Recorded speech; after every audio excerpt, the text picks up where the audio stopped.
What is going on, everybody? Welcome back to the channel. Aftersound here, bringing you Splinterlands content every single day. We also stream right here on this channel every Tuesday, Thursday, and Sunday morning, so come by and say hello. All right, guys, let's talk about Rebellion real quick, because we can see here that with the amount of Rebellion burn, we've actually crossed over 10% of the entire set, right? So the entire set is going to be 10 million packs. We've burned over 1 million of those packs, right? We have about almost 740,000 or so. 740,000 packs that are either open or circulating. You get another 114,000 that are in the DAO, about 1.1%. So that leaves about 81% remaining.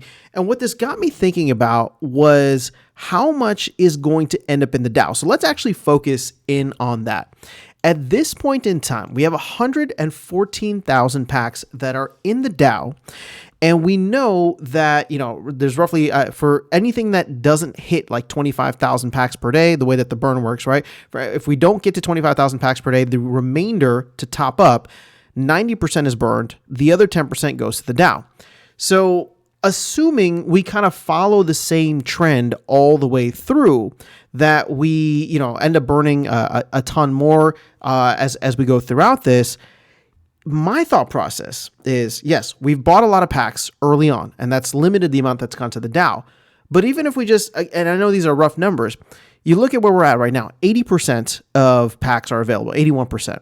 So there's still, we're only 20% of the way there, which means the DAO could potentially end up with 500,000 packs. I hadn't really thought about that until looking at these numbers. And again, like I said, that's not perfect math because we just don't know how pack sales are going to go. Towards the end, people might go crazy and then maybe nothing gets burned, or, the amount that goes to the DAO starts to decrease if all of a sudden pack sales start increasing. But if we assume that, the total pack sales are going to be anywhere between, we'll just call it 1.5 to 2.5 million. And that's kind of like Matt's conservative estimate and like the average of my hopeful estimate, right? I'm hoping we can hit 3 million. But, Matt's conservative estimate was he wants to do 1.5. For me, if we do 2.5 million, I think that'd be fantastic, right? Granted, at the rate that we're going now, only 750,000. I mean, that would be like a 3x from where we're at right now, a little bit more than a 3x from where we're at. So will it happen? Will it won't? That's kind of besides the point. If we just use those as benchmarks and we assume that, the amount going to the DAO is going to be roughly in proportion to where things are at right now, 500,000 packs in the DAO with only 1.5 million packs. Let's start with the bottom.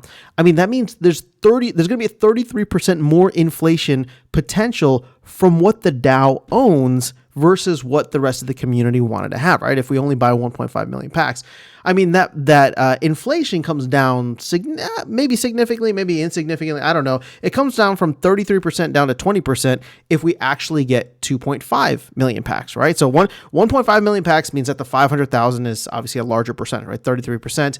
If we do 2.5 million, it's still 20%. So, I'm thinking through this, and I'm not trying to be negative necessarily or think that, the cards aren't going to hold their value.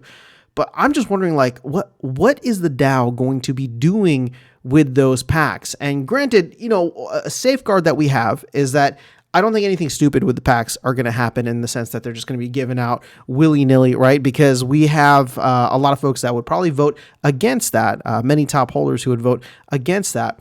But just the fact that they exist, just the fact that they could come out is something that I've started to consider. And granted, I don't have a very large Rebellion collection.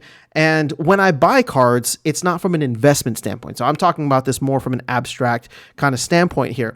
And again, it's not, I'm saying this not as an investor, but it's just even after Rebellion sells out, there's still going to be 500,000 packs potentially left available for rewards, for something else. And I'm not saying that I'm not going to buy any Rebellion cards before everything sells out. I'm just thinking to myself, okay, there's going to be, we've hit some equilibrium price. We're starting to see things normalize out. As more packs get purchased, as more packs get opened, we could see prices continue to fall. Maybe they stay, maybe if things are just super tight in terms of market liquidity, we see things stay the same. But just that overhang or that kind of thing, in the back of your mind of man, there's still 500,000 packs.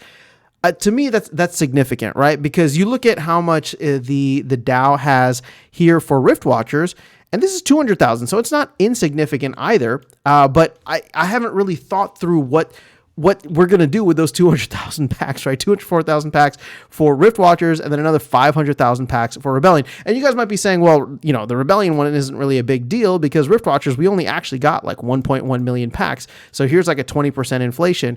And you're right. We haven't really had to worry about it. I think the only time anything has really come up in terms of using the Rift Watcher packs has been for like, you know, talking about the burn event, for example. Matt's saying that maybe we'll tap into some of those Rift Watcher packs for that.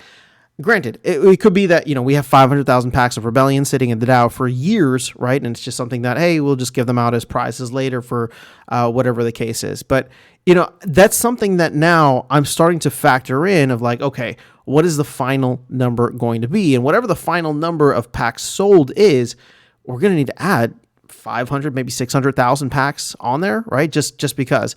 So I just want to share that with you because I hadn't really thought it through. I was just kind of going through the numbers of Rebellion today, but let me know your thoughts in the comments below. Is this something that you're worried about? Is this something that you don't really care about? Where do you think would be good opportunities to use those packs so that, you know, they could provide value to the ecosystem without, you know, devaluing cards? Let me know your thoughts in the comments below. That is all I have for you guys in this video. Otherwise, I'll catch you all in the next one and see you around the game. Take care.